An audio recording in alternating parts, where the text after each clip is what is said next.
Hello students, मैं रवि रंजन आप लोगों का स्वागत करता हूं टीएसएम की पाठशाला में। और आज हम पहुंच चुके हैं क्लास 12th के एक मोस्ट इंपॉर्टेंट चैप्टर भाई डिफरेंशियल इक्वेशन के अंदर। कहां पर? तो भाई methods of solving differential equation. यानी आज के सेशन में हम जानेंगे कि भाई डिफरेंशियल इक्वेशन को कैसे सॉल्व किया जाता है, उसके मेथड्स क्या होते हैं, ठीक है, उनको हम यहाँ पर डिस्कस करने वाले हैं। आज से पहले इस चैप्टर में हम ऑलरेडी कंप्लीट कर चुके हैं कि भाई डिफरेंशियल इक्वेशन के अंदर उसका ऑर्डर और डिग्री क्या होता है, जिस पर क्वेश्चन पक्का बनता है। नहीं देखा है तो जरूर देख लेना, इंपॉर्टेंट टॉपिक। उसके बाद नेक्स्ट हमने जनरल और पर्टिकुलर सॉल्यूशन को भी जाना कि भाई वो जनरल और पर्टिकुलर सॉल्यूशन डिफरेंशियल इक्वेशन की क्या होते हैं, किसको बोला जाता है, ठीक है, और उसके कुछ बेहतरीन क्वेश्चन भी डिस्कस किए हैं। ये 2 सेशन आपके कंप्लीट ऑलरेडी हो चुके हैं। आज फाइनली हम पहुंच चुके हैं कि किसी डिफरेंशियल इक्वेशन को कैसे सॉल्व किया जाता है, ठीक है, किसी डिफरेंशियल इक्वेशन को कैसे सॉल्व किया जाता है, क्या मेथड्स हैं जिससे हम सॉल्व करेंगे। और आज हम इस सेशन के अंदर वेरिएबल सेपरेबल को डिस्कस करने वाले हैं कि भाई इस मेथड से कैसे सॉल्व होंगे, और उसको हम इसके बेस पर हम कुछ मोस्ट इंपॉर्टेंट क्वेश्चन डिस्कस करने वाले हैं। तो बिल्कुल ध्यान से बने रहिए, क्योंकि ये क्वेश्चंस जो आते हैं वो बड़े क्वेश्चन आते हैं, यानी 5 मार्क्स तक के क्वेश्चन आपके बन जाते हैं, यानी कि बहुत ही ज़्यादा इंपॉर्टेंट होने वाला है। ओके डन, कोई दिक्कत नहीं है। चलो भाई ठीक है, तो करते हैं सेशन को स्टार्ट और देखते हैं कैसे ये सॉल्व होने वाला है। तो उसके लिए सबसे पहले हम देखते हैं भाई differential equation with variable separable, यानी कि हम देख पा रहे हैं वेरिएबल को सेपरेट करके हम कैसे डिफरेंशियल इक्वेशन को सॉल्व कर पाते हैं। अब देखो, पहले जानिए कि डिफरेंशियल इक्वेशन को सॉल्व करना मतलब क्या कर रहे हैं, ठीक है। तो भाई एक चीज़ हमें पता है कि डेरिवेटिव का उल्टा इंटीग्रेशन होता है, इंटीग्रेशन का उल्टा डेरिवेटिव होता है। भाई जैसे कि हमने फॉर्मूलोज में भी पढ़ा हुआ है, भाई फॉर्मूले में मैंने पढ़ रखा है, यानी आप लोगों ने भी पढ़ रखा है कि अगर हम क्या करें, अगर हम अगर मैं कहूँ कि एक्स स्क्वायर का डेरिवेटिव किया जाए, तो एक्स स्क्वायर का डेरिवेटिव करोगे, यानी इसको अगर डेरिवेटिव करते हो तो ये कितना आ जाएगा, तो भाई 2x आ जाएगा। वही अगर मैं 2x को इंटीग्रेट करा दूं आपसे, भाई ये बताओ इसको इंटीग्रेट करो तो क्या होगा, तो हमें पता है 2 था 2 ही है, x की जगह आ जाएगा एक्स स्क्वायर बाई 2 आएगा, ठीक है, और प्लस में c आता है वो एक्स्ट्रा है, चलो कोई बात नहीं, वो तो एक्स्ट्रा है, डेरिवेटिव में तो वो 0 हो जाता है। तो यहाँ पर मैं बात कर पाता हूँ 2 से 2 कट के वापस एक्स स्क्वायर आ गया, तो भाई बिल्कुल आ गया एक्स स्क्वायर वापस, ठीक है। यानी हम देख पा रहे हैं एक दूसरे के उल्टे थे। यानी अब हम ये देखने वाले, अगर कोई डिफरेंशिएशन वाली चीज़ दे रखी होगी उसको हम सॉल्व करके वापस से एक इक्वेशन में कैसे कन्वर्ट करेंगे, यानी उस डेरिवेटिव को कैसे खत्म किया जाए, कैसे उस डेरिवेटिव वाली इक्वेशन को सॉल्व किया जाए, वो देखने वाले हैं। तो इसके जो मेथड्स हैं, नॉर्मली आपके एनसीईआरटी के अकॉर्डिंग ये 3 मेथड्स आपके हैं जो कि हम डिस्कस करेंगे।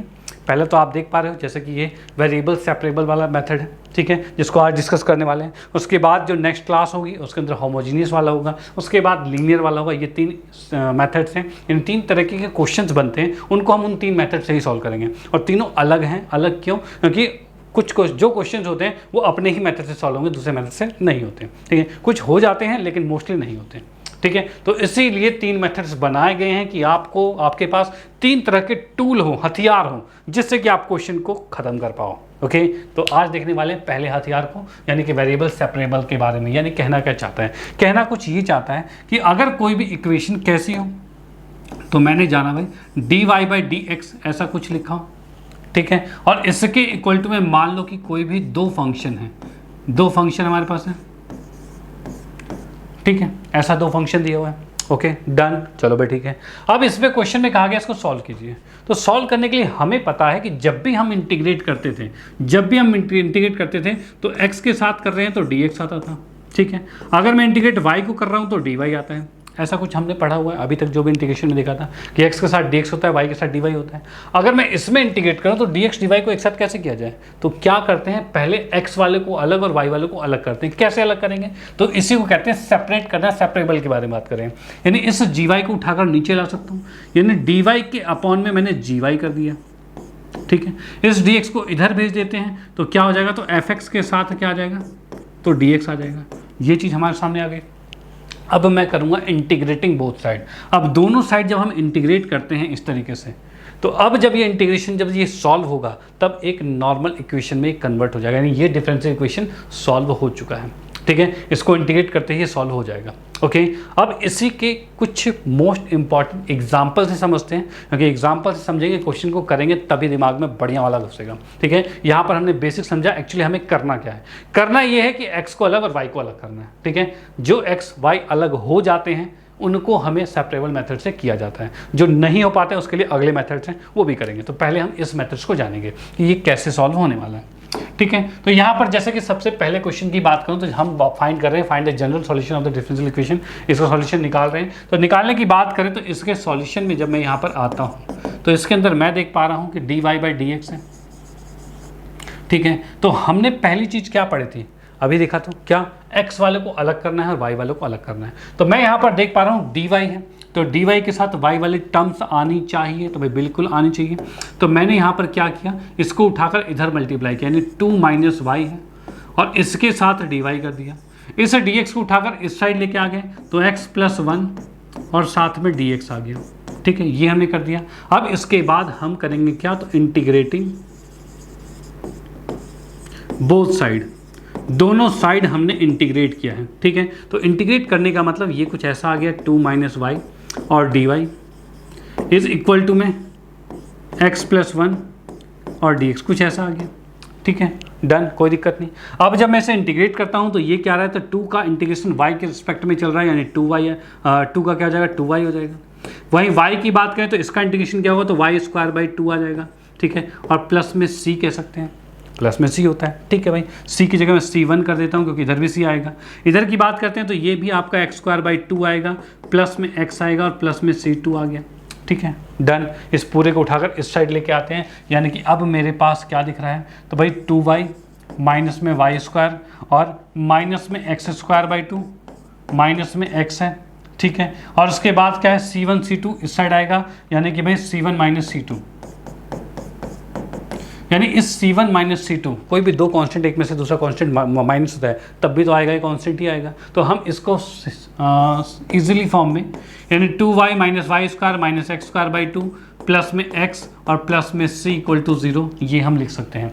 तो हमने यहाँ पर देखा ये जो एक डिफरेंशियल इक्वेशन थी उसको एक नॉर्मल इक्वेशन में हमने कन्वर्ट कर दिया है कि ये कन्वर्ट हो गया, कोई दिक्कत नहीं। तो यही आपका बेसिक है यहाँ पे कि भाई आपको इसको सॉल्व करने के लिए क्या करना पड़ेगा, तो पहले x और y को दोनों को अलग अलग करना है और दोनों को इंटीग्रेट कर देना है, और इंटीग्रेट कर दिया तो भाई मज़ेदार तरीके से आराम से सॉल्व हो जाएगा। ओके डन, कोई दिक्कत नहीं, स्क्रीनशॉट ले लो। ये आपका कॉन्सेप्ट क्लियर करने के लिए अब चलते हैं नेक्स्ट बेहतरीन क्वेश्चन पे और देखते हैं अगला वाला क्या बताता है आपको। तो यहाँ पर हम देख पा रहे हैं कि ये क्वेश्चन हमें दिख रहा है थोड़ा सा ट्रिग्नोमेट्री में घुसाई वाला, और घुस के क्या कह रहा है, तो क्या ये रहा है कि भाई sec square x tan y d x और sec square Y 10x dy। अब इसमें हमें x और y को अलग अलग करना है, कैसे करें अलग अलग, ऐसा तो नहीं है कि y अलग हो जाएगा, अरे भाई मुश्किल हो रहा है थोड़ा सा, कोई बात नहीं, ट्राई करेंगे, बिल्कुल करेंगे, आएगा आएगा भाई आएगा। यहाँ पर जब मैंने इसको लिखा तो सेक स्क्वायर एक्स लिखा, 10y लिखा और ये dx है, इस पूरे को उठाकर उस साइड लेके जाते हैं तो माइनस में आया, ये क्या आ रहा है, सेक स्क्वायर y है, 10x है और dy आ गया, ठीक है। अब हमें करना क्या था, तो y वालों को अलग करना था और x वालों को अलग करना था। y किस साइड है, तो y इधर है, ये y क्या कर रहा है पे, भगाओ इसे, बिल्कुल भगाएंगे।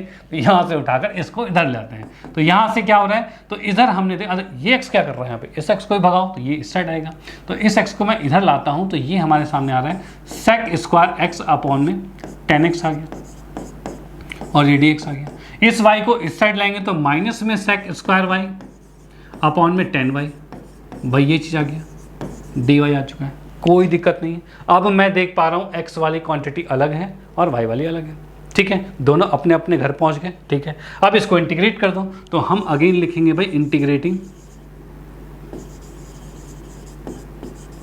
बोथ साइड, दोनों साइड इंटीग्रेट कर दिया। इंटीग्रेट करते ही हम यहाँ पर देख पा रहे हैं कि ये आ गया सेक square x 10x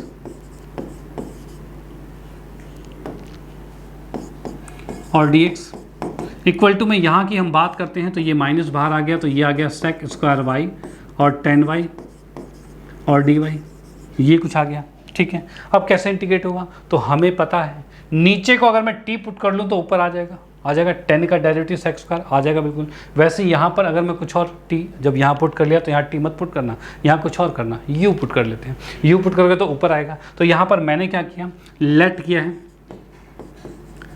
10x equal to में t किया है, तो ये क्या हो जाएगा, तो ये हो जाएगा sec square x dx equal to में dt कर दिया। सेम यहाँ की बात करें तो मैंने अगर 10y को u पुट किया है तो क्या हो जाएगा ये, तो ये आपका हो जाएगा sec square y dy equal to du आ जाएगा, ठीक है। इतनी बात हो गई है। अब इसके सॉल्यूशन की मैं बात करता हूँ आगे, तो क्या आ रहा है, तो यहाँ पर मैं देख पा रहा हूँ कि भाई नीचे वाले को टी पुट करा, ऊपर वाला तो आ ही गया था भाई, sec स्क्वायर dx dt बन गया है, तो मैंने यहाँ पर लिखा dt बाई टी लिखा, ठीक है। और प्लस में यहाँ की बात करें तो ये dy आ रहा है, du आ रहा है, तो du बाई टी लिखा, सॉरी u लिखा, ठीक है। और साथ ही साथ बीच में इक्वल टू साइन है, तो इक्वल टू साइन रखेंगे भाई, प्लस कहाँ से आ गया, इक्वल टू आएगा, और इक्वल टू के साथ भी माइनस था, ठीक है, ये आ गया। इसका इंटीग्रेशन क्या होगा, तो 1/t का क्या होता है, log t होता है, तो यहाँ पर लिखा हमने ये log t आ गया, एक प्लस में c1 है, इधर देखा जाए तो माइनस log u आ जाएगा, प्लस में या माइनस में c2 लिख दिया, ठीक है, कोई दिक्कत नहीं। इसको उठाकर इस साइड लेके आते हैं, यहाँ लेके आओगे तो क्या आएगा, तो ये आ जाएगा log t plus log u plus c1 plus c2 equal to 0, ये आ रहा है। अब log a बाई बी क्या, a प्लस बी क्या होता है, मल्टीप्लाई हो जाता है, यानी मैं इसको लिख सकता हूँ log t मल्टीप्लाई में u, और t u क्या था आपका, तो t आपका 10x था, ये 10y था, यानी इसको लिखा जा सकता है, ये आ जाएगा 10x और 10y, ठीक है, और ये प्लस में c है, ओके। तो यहाँ पर ये हमारा आंसर कंप्लीट होता है, जिसके अंदर हमने देखा कि डिफरेंशियल इक्वेशन जो है वो आपका सॉल्यूशन, उसका सॉल्यूशन आ चुका है, ठीक है। उसको हम इंटीग्रेट करके उसका डेरिवेटिव वाला कंपोनेंट था ख़त्म कर दिया, ओके। तो फाइनली हमारे सामने आंसर आ चुका है, कोई दिक्कत वाली बात नहीं, आप इसका स्क्रीनशॉट ले सकते हो। चलते हैं एक नेक्स्ट क्वेश्चन पे, बेहतरीन क्वेश्चन पे, और उसको भी जानते हैं कैसे होने वाला है वो, ओके। चलो, तो यहाँ की हम बात करते हैं, तो अभी तक जो हम क्वेश्चन कर रहे थे उसके अंदर वो सी वाली टर्म्स आ रही थी, सी वाली टर्म्स आ रही थी, क्यों आ रही थी, क्योंकि वहाँ पर कोई लिमिट नहीं था कि यहाँ से यहाँ तक का आपको आंसर निकालना है। लेकिन यहाँ पर क्वेश्चन में क्या है, for each of the differential equation find the particular solution, यानी अब पर्टिकुलर सॉल्यूशन करने वाले हैं, यानी कि जहाँ पर हमारे पास x और y रहेगा उसकी जो मतलब जो c आता है ना, जो c आपका एक कॉन्स्टेंट आ रहा था वो कॉन्स्टेंट नहीं आना चाहिए, ठीक है। ये जो c कॉन्स्टेंट है उसको हटाना है हमें, तो ये हमारा क्या पर्टिकुलर सॉल्यूशन, वो किस वजह से करेंगे, तो ये जो हमें जो x और y की वैल्यू दे रखी है उसको रख कर हम आंसर निकाल पाएंगे। अब वो कैसे होगा, तो यहाँ देखिए, इसके सॉल्यूशन की जब मैं बात करता हूँ तो फिर से प्रोसेस तो वो सेम ही रहेगा कि dy और dx को अलग करना है। कैसे अलग करेंगे, तो मैं यहाँ पर देख पा रहा हूँ कि भाई dy, y के कंपोनेंट यहाँ दिख नहीं रहे, तो इस x को उधर भेजते हैं, यानी ये dy इक्वल टू में नीचे वाली टर्म ऊपर जाएगी तो यानी dx हो जाएगा, और ये टर्म जो है वो नीचे आ जाएगी, तो x और x स्क्वायर माइनस 1 आ जाएगा, भाई ये चीज़ आ जाएगा, ओके। कोई दिक्कत वाली बात नहीं, चलो ठीक है। अब क्या करने वाले हैं, तो इसको इंटीग्रेट करेंगे, तो मैंने यहाँ पर लिखा इंटीग्रेटिंग बोथ साइड, भाई यहाँ पर लिख दिया इंटीग्रेटिंग बोथ साइड, दोनों साइड हमने इंटीग्रेट कर दिया। इंटीग्रेट करने से मैंने देखा यहाँ पर तो ये dy आ गया, इधर की बात की जाए तो यहाँ पर ये आ रहा है dx अपॉन में x, और यहाँ पर क्या है एक्स स्क्वायर माइनस 1 है। क्या मैं इसको ऐसा कुछ लिख सकता हूँ, x माइनस 1 और x प्लस 1, भाई बिल्कुल लिखा जा सकता है, भाई बिल्कुल लिखा जा सकता है। अब क्या इसमें पार्शियल फ्रैक्शन लगाया जा सकता है, भाई बिल्कुल। तो यहाँ पर हम इसको सॉल्व करेंगे, इसको सॉल्व करने के लिए क्या होगा, तो पहले इस चीज़ को अलग से हम रखेंगे, अलग से इसको तोड़ा जाएगा। अब वो कैसे, तो मैं यहाँ पर देख पा रहा हूँ 1 अपॉन में x है, x प्लस 1 है और x माइनस 1 है, भाई ये चीज़ लिख दी। इसके इक्वल टू में भाई क्या लिखा जाएगा, अच्छा इसके अंदर थोड़ा सा मैंने उल्टा लिख दिया, हाँ वैसे कोई फ़र्क नहीं पड़ता, लेकिन यहाँ पर जब लिख ही दिया तो उसी अकॉर्डिंग सीरीज में लिखेंगे, ठीक है। अब यहाँ पर क्या है, तो भाई मैं लिखता हूँ भाई a अपॉन में first term that is x, b upon में सेकंड टर्म यानी x माइनस 1 और c अपॉन में x प्लस 1, भाई ये चीज़ लिख दी, ठीक है। इसका जब यहाँ पर एलसीएम लिया गया तो एलसीएम जब हम लेते हैं तो ये आ रहा है x माइनस 1 और x प्लस 1, ठीक है। a की बात करें तो a के साथ क्या आएगा, तो ये दोनों चीज़ मल्टीप्लाई होगी, यानी मैं सीधे बस यही लिख देता हूँ, ये दोनों मल्टीप्लाई होगा सेम यही तो बनेगा, ठीक है। इधर b की बात करें तो b में क्या है, तो x माइनस 1 हटेगा तो बचेगा सिर्फ क्या, तो भाई इसके साथ आएगा x और x प्लस 1 आएगा। वहीं c की बात करें तो c के साथ क्या आ रहा है, तो x प्लस 1 को गायब करते हैं, ये दोनों चीज़ आएगी, यानी x और x माइनस 1 आ चुका है, ठीक है। और यहाँ पर है 1 अपॉन में x माइनस 1 और x प्लस 1, ये आ गया, डन, कोई दिक्कत नहीं है। अब यहाँ पर हम क्या करते हैं, नीचे वाली टर्म्स को काट देते हैं। कैसे काटेंगे भाई, इसको मैंने इससे काट दिया, कोई दिक्कत नहीं है। अब क्या करते हैं, अब इस देखो इसके अंदर हमने सॉल्व करने का तरीका इंटीग्रेशन में भी समझा था और यहाँ भी बता देता हूँ। यहाँ भी बड़े आराम से हमें वैसे तो कॉस्ट कोएफिशिएंट को कंपेयर करना है, लेकिन हमारे पास कुछ टूल्स हैं, जैसे कि यहाँ पर इन तीनों को अलग अलग जीरो के सामने रखोगे तो क्या हुआ, तो एक्स के सामने जीरो रखोगे तो जीरो आएगा, तो हम यहाँ पर लेंगे भाई क्या एट एक्स इक्वल टू 0। जैसे रखते हैं तो लेफ्ट साइड में तो 1 है, राइट साइड में x 0 रखते हैं, ये वाली टर्म 0 हो जाएगी, ये वाली टर्म 0 हो जाएगी, ये कितना हो तो -1 बचेगा, दैट इज माइनस है, यानी a की वैल्यू आ रही है -1। पहली बात तो आ गई। सेकंड की बात करें, सेकंड को अगर मैं 0 के इक्वल रखता हूँ तो यहाँ से x की वैल्यू 1 निकलेगी, तो यहाँ से लिखा एट एक्स इक्वल टू 1। 1 रखते हैं, यहाँ पर हम क्या देख पा रहे हैं, 1 रखते हैं लेफ्ट में तो 1 ही रहेगा, राइट की बात करें तो 1 रखते हैं, ये 0 हो जाएगा और ये 0 हो जाएगा, ये बच जाएगा, तो 1 1 2 यानी 2b आ रहा है। यहाँ से मैं देख पा रहा हूँ b की वैल्यू जो आ रही है 1/2 आ रही है, ठीक है। थर्ड की बात करते हैं, तीसरा वाला क्या है, तो तीसरे वाले की अगर हम बात करते हैं तो ये आ रहा है भाई एट, इसको इसके इक्वल टू में 0 रखते हैं तो क्या आएगा, -1 आएगा, तो -1 आएगा, तो -1 अगर मैं रख के देखता हूँ x इक्वल टू -1, तो यहाँ -1 रखेंगे, उस साइड तो 1 ही आएगा। इस साइड की बात करें -1 रखते ये 0 और कौन सा 0 हो गया, ये भी 0, दोनों 0 हो जाएंगे -1 पे, ये बचेगा तो -2c है, तो c की वैल्यू आ गई -1/2 आ गई। ये 3 टर्म्स आ चुके हैं जो कि हम इस ABC को के बदले रख सकते हैं और रख के फिर इसको इंटीग्रेट किया जा सकता है। यानी कि अब मैं वापस आता हूँ नेक्स्ट वाले पे, तो dy की जगह का इंटीग्रेशन तो y हो जाएगा, ठीक है, ये y हो जाएगा। अब उसके बाद इक्वल टू में क्या चीज़ है, इक्वल टू की बात करें तो यहाँ पर हमारे पास a क्या है, तो -1 है, तो -1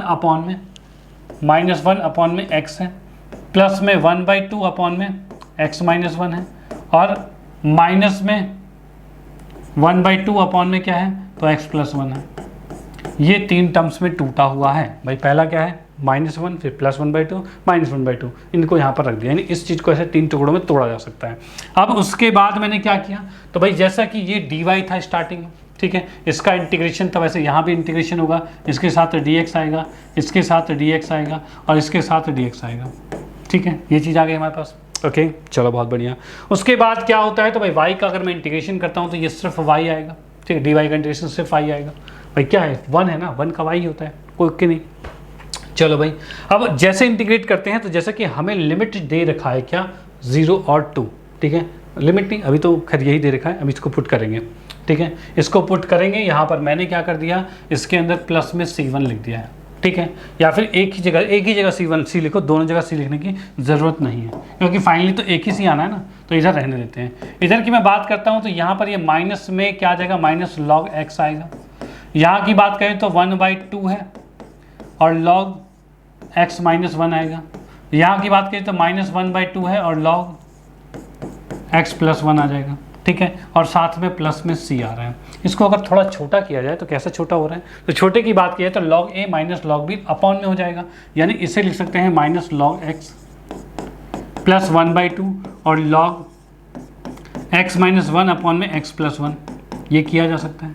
ये भी माइनस में है तो इसको भी अपॉन में रखा जा सकता है, यानी कि हम इसको लिख सकते हैं 1/2 log x -1 और यहाँ पर x और x + 1।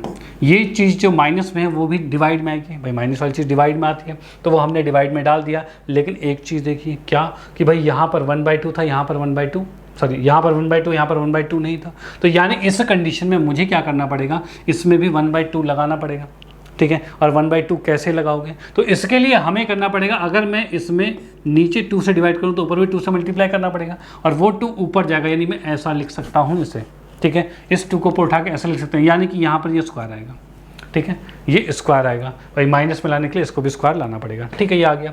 अब यहाँ से मैं देख पा रहा हूँ ये y है और ये प्लस में c है और ये प्लस में c है, और अब हमें पता है कि क्या चेक करना है हमें, एट y = 0 एंड x = में कितना है, y = 0 और x = 2 है, ठीक है, इन दोनों पर चेक करते हैं। तो जैसे मैंने y = 0 रखा, यहाँ की बात करें x = अगर 2 रखा जाए तो 1/2 है log, और ऊपर की बात करें तो ये 2 - 1 बचेगा, नीचे 2 का स्क्वायर 4 और 3 4 3 कितना होता है, तो 12 होता है, 4 3 4 3 12 आ गया, और प्लस में c है, यानी यहाँ से c की वैल्यू कितनी निकल रही है, तो यहाँ से c की वैल्यू की मैं बात करता हूँ तो माइनस में 1/2 log 1/12 है, ठीक है। इस माइनस को अगर आप अंदर भेजते हो, तो ये उल्टा हो जाएगा, यानी कि हम बात करते हैं 1/2 log 12 भी लिख सकते हो, ठीक है, ये c की वैल्यू आ गई है। अब हमारे सामने जो क्वेश्चन था, मतलब ये आंसर आया था, ये था, जिसको मैंने लिखा y = में 1/2 log x -1 और x² x + 1, और साथ में कितना है, तो साथ में है प्लस में 1/2 log 12 है, यही चीज़ है। अब हम देख पा रहे हैं क्या, ये दोनों भी log में है 1/2 के साथ है, मतलब हम क्या करेंगे, इसको छोटे से छोटा करने की कोशिश करेंगे, ठीक है। तो यहाँ पर क्या होते हैं, log a है और log b है, भाई 1/2 कॉमन लिया जा सकता है, तो बिल्कुल लिया जा सकता है। अब ये क्या हो जाएगा, ये प्लस में है, भाई दोनों प्लस में आ रहे हैं। अब अगर प्लस में आ रहे हैं तो इसका मतलब वो मल्टीप्लाई होंगे, यानी कि मैंने लिख दिया log भाई 12x-1 अपॉन में x² x+1, ये आ चुका है पर्टिकुलर सॉल्यूशन। क्या इसमें c नाम का कोई आर्बिट्री कांस्टेंट है, तो भाई नहीं है, यानी इसीलिए इसको पर्टिकुलर सॉल्यूशन कहा गया है। ओके डन, कोई दिक्कत नहीं। तो इसका आप स्क्रीनशॉट ले लीजिए। क्वेश्चन यहाँ पर ये फिनिश होता है कि हमने इसको इंटीग्रेट करके दिखा दिया किस अकॉर्डिंग ये इंटीग्रेशन होगा। तो ये आपको इंटीग्रेशन भी आना ज़रूरी है भाई। इंटीग्रेशन अगर आपको नहीं आती तो आप इसका कन्वर्जन नहीं कर पाओगे, याद रखना, ठीक है। इंटीग्रेशन का आना ज़रूरी है क्योंकि डिफरेंशियल इक्वेशन है, उसको कन्वर्ट करने के लिए इंटीग्रेट ही करना पड़ेगा। तो ये हमने फिलहाल पार्शियल फ्रैक्शन को यूज़ किया है क्योंकि वही यहाँ पर लगता था। ऐसे बहुत से क्वेश्चन हम कर चुके हैं ऑलरेडी, ठीक है। अगर आपने इंटीग्रेशन की सीरीज़ देखी है तो भाई बिल्कुल आता होगा, नहीं देखे तो ज़रूर देख लेना, प्लेलिस्ट में आपको मिल जाएगी, ठीक है। प्लेलिस्ट में जाए या इसी वीडियो के डिस्क्रिप्शन बॉक्स में चले जाओ, वहाँ भी मिल जाएगी। Okay done. तो चलते हैं नेक्स्ट क्वेश्चन पे और देखते हैं अगला बेहतरीन क्वेश्चन कैसा है, जिससे कि आपकी कहते हैं ना कन्फ्यूज़न जो भी थोड़ा बहुत हो वो भी खत्म हो जाएगा। ओके चलो भाई, हाँ जी। तो नेक्स्ट क्वेश्चन कुछ ऐसा हमें दिख रहा है यहाँ पर क्वेश्चन क्या कहता है, तो ये कुछ कह रहा है dy/dx = y tan x है। अब y = 1 है और x = 0 है, इन दोनों पर हमें चेक करना है। तो यहाँ पर चेक करने के लिए भाई सबसे पहला काम क्या करना है, देखेंगे क्या ये x और y सेपरेट हो पा रहे हैं। तो भाई बिल्कुल हो पा रहे हैं। इस y को मैं नीचे लेके आता हूँ तो ये dy अपॉन में y हो जाएगा, और ये dx को इधर लेके गए तो dx किसके साथ आ रहा है, तो tan x के साथ आ रहा है, tan x और dx आ रहा है, ठीक है। अब इसके बाद सेम इंटीग्रेटिंग भाई बोथ साइड, दोनों साइड इंटीग्रेट कर दिया गया। तो इंटीग्रेट करते ही हम देख पा रहे हैं तो dy/y आ रहा है इक्वल टू भाई इसमें इंटीग्रेट कर रहे हैं तो ये आ रहा है भाई tan x और dx आ रहा है। इसको अगर मैं सॉल्यूशन करना चाहूँ क्या आ रहा है, तो भाई 1/dy/y का क्या होगा, log y आएगा, ठीक है, ये आ सकता है। ओके इसकी बात करें तो ये क्या आ रहा है, तो यहाँ पर हम tan x को लिख सकते हैं भाई क्या, तो log sec x लिख सकते हैं, ठीक है। ये चीज़ आ गया, कोई दिक्कत नहीं है, ठीक है। अब उसके बाद हम प्लस में क्या लिखें, तो प्लस में c आएगा, और जब सब कुछ log में आ रहा है उसको भी log में लिख दो, कोई दिक्कत वाली बात नहीं। ये आ गया log c आ गया, ठीक है, कोई दिक्कत नहीं, ठीक है। अब हम क्या करते हैं कि इसमें log a plus log b आपस में कंबाइंड हो सकता है, बिल्कुल हो सकता है।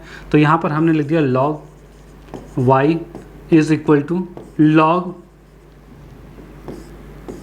c sec x आ गया, ठीक है, ये चीज़ आ चुका है, डन। अब क्वेश्चन में क्या दिया हुआ था, y हमने 1 रखना है, x = 0 रखना है। तो मैंने यहाँ पर लिखा eight y = 1 and x = 0।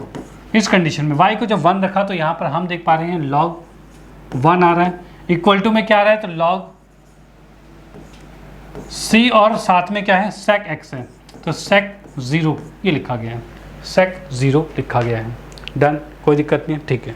sec 0 की बात की जाए तो क्या होता है, तो sec cos का cos 0 1 होता है, sec 0 भी 1 ही होगा ना, ठीक है भाई। तो ये 1 होता है, ये 1 आ गया, log 1 क्या होता है, 0 होता है, यानी यहाँ पर ये आपका log c आ रहा है, log c की वैल्यू 0 आ रही है, यानी इस c की वैल्यू 0 आ रही है। यानी अब हम फाइनली लिखेंगे then particular solution of differential equation इस क्या आ रहा है भाई, तो ये जो हमारे सामने था क्या है, log y इक्वल टू में log में sec x, ठीक है। और log c तो 0 है, उसको लिखने की जरूरत नहीं। इसी तरह से ये क्वेश्चन यहाँ पर फिनिश होता है। ओके तो भाई इसका भी स्क्रीनशॉट ले लो कि इस तरीके से क्वेश्चन को सॉल्व किए जाते हैं। अगर log वाली टर्म है तो log c भी आप ले सकते हो, कोई दिक्कत वाली बात नहीं। ओके चलो भाई, तो इसका स्क्रीनशॉट ले लो। चलते हैं नेक्स्ट पे और देखते हैं अगला क्वेश्चन क्या कहते हैं। ओके चलो भाई, हाँ जी। तो नेक्स्ट हमारा ये क्वेश्चन कह रहा है कुछ ऐसा, कुछ नया क्वेश्चन, अलग क्वेश्चन। भाई क्या कह रहा है, क्या कुछ ऐसा रहा है कि find the equation of curve, एक कर्व की इक्वेशन बतानी है पासिंग थ्रू द पॉइंट, जो कि पॉइंट इस पॉइंट से पास होते हुए जा रहा है, ठीक है। हुज डिफरेंशियल इक्वेशन क्या है, जिसकी डिफरेंशियल इक्वेशन ये है, ठीक है। यानी एक ऐसा इक्वेशन है, उसको हमें फाइंड करना है जो ओरिजिन से पास हो रहा है और उस कर्व की इक्वेशन डिफरेंशियल इक्वेशन ये है। तो इस डिफरेंशियल इक्वेशन से इसकी नॉर्मल इक्वेशन कैसे निकालोगे? तो निकालने के लिए हमें करना पड़ेगा क्या? तो भाई इसको इंटीग्रेट करना पड़ेगा। तो वही चीज़ हम यहाँ पर करने वाले हैं। इसके सॉल्यूशन पर आते हैं। तो सॉल्यूशन की बात की है तो वाई डैश क्या होता है? वाई डैश की अगर मैं बात करता हूँ तो वाई डैश का मतलब होता है d y by d x होता है, इक्वल टू e की पावर x साइन x आ रहा है। इसमें कोई दिक्कत वाली बात नहीं, ठीक है, डन। देखो क्या है, यहाँ पर एक पॉइंट दे रखा है 0 0, यानी अब आपके पास लिमिट भी है। लिमिट क्या भाई, यहाँ के अकॉर्डिंग हम समझ चुके हैं x भी 0 है और y भी 0 है। ये रखकर हमें इसका पर्टिकुलर सॉल्यूशन निकालना है। तो यहाँ पर हम इस dx को उठाकर इस साइड भेजते हैं। तो dy इक्वल टू में e की पावर x साइन x और साथ में dx आ गया, डन। इसमें कोई दिक्कत नहीं, ओके चलो ठीक है। अब उसके बाद हम देख रहे हैं क्या चीज़, तो भाई इसमें इंटीग्रेटिंग बोथ साइड, दोनों साइड इंटीग्रेट किया जाएगा। तो दोनों साइड जब हमें इंटीग्रेट करता हूं तो क्या मिलता है मुझे, तो भाई दोनों साइड इंटीग्रेट पहले लिख देता हूं, इंटीग्रेटिंग बोथ साइड, ठीक है। इंटीग्रेट करते यहाँ से आ रहा है ये dy, इधर की बात की जाए तो ये आ रहा है e की पावर x साइन x है और dx है, ठीक है, कोई दिक्कत नहीं। dy का इंटीग्रेशन सीधे ही y होगा, ठीक है, सीधे y लिख दिया हमने। इधर की बात करें e की पावर x का, तो इसमें भाई प्रोडक्ट रूल लगने वाला है, यानी कि हम देख पा रहे हैं इसके अंदर हम आइलेट वाली फॉर्म लगाने वाले हैं। तो आइलेट क्या चीज़, जो कि आपका बाय पार्ट्स में आ रहा है, तो हम देख पा रहे हैं। तो उसके अंदर भाई t पहले आता है, e बाद में आता है, ये फर्स्ट आएगा, ये सेकंड आएगा, यानी फर्स्ट एज इट इज़ यानी sine x as it is, integration of second minus में इंटीग्रेशन ऑफ डेरिवेटिव फर्स्ट और इंटीग्रेशन ऑफ सेकंड और होल का इंटीग्रेशन ये आ जाएगा। ये चीज़ हमारे पास, ओके। अब मैं इसको सॉल्व करता हूँ तो मैं क्या देख पा रहा हूँ, तो यहाँ पर ये y है इज इक्वल टू में साइन का साइन ही है यहाँ पर, ठीक है, e की पावर x का e की पावर x ही है।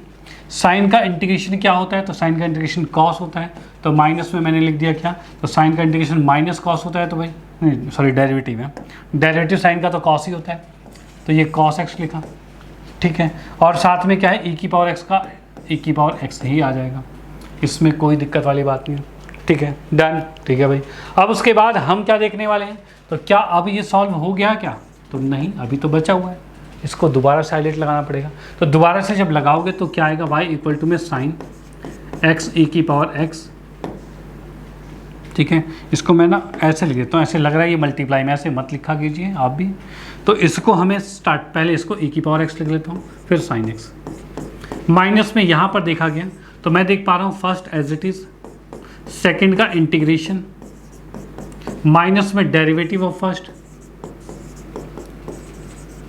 और इंटीग्रेशन ऑफ सेकंड और इसका होल इंटीग्रेशन, भाई ये चीज़ हमारे पास, ठीक है, एक मिनट भाई dx है, ठीक है, समझ जाना, ओके। अब उसके बाद हम बात करते हैं, ये यहाँ पर ये ख़त्म होता है, ये हमने ब्रैकेट लगा दिया। अब मैं इसको देख पा रहा हूँ, इसको थोड़ा सा ऐसे कर देता हूँ, अब दिख रहा होगा आपको भी,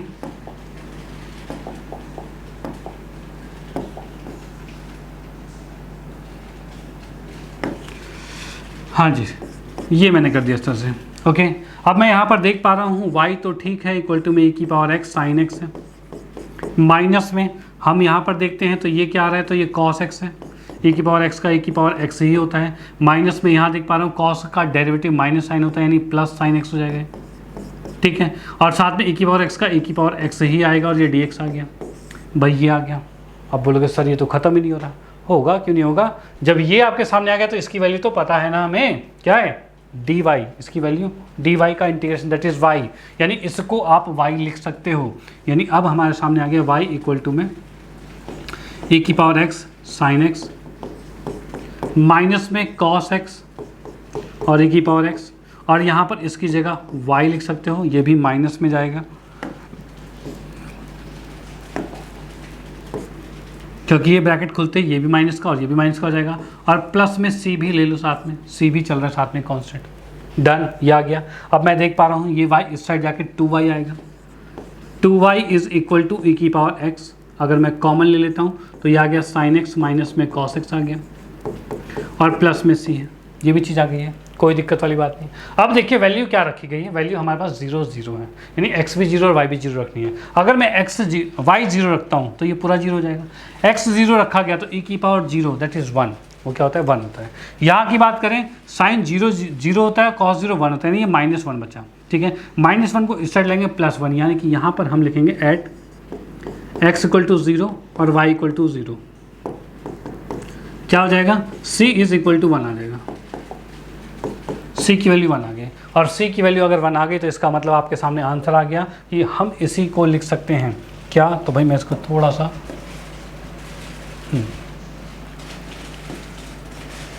ठीक है, यहाँ पर हम लिख सकते हैं c की वैल्यू 1 है, तो मैंने यहाँ पर लिख दिया 2y = e⁻x sin x minus में cos x प्लस में 1।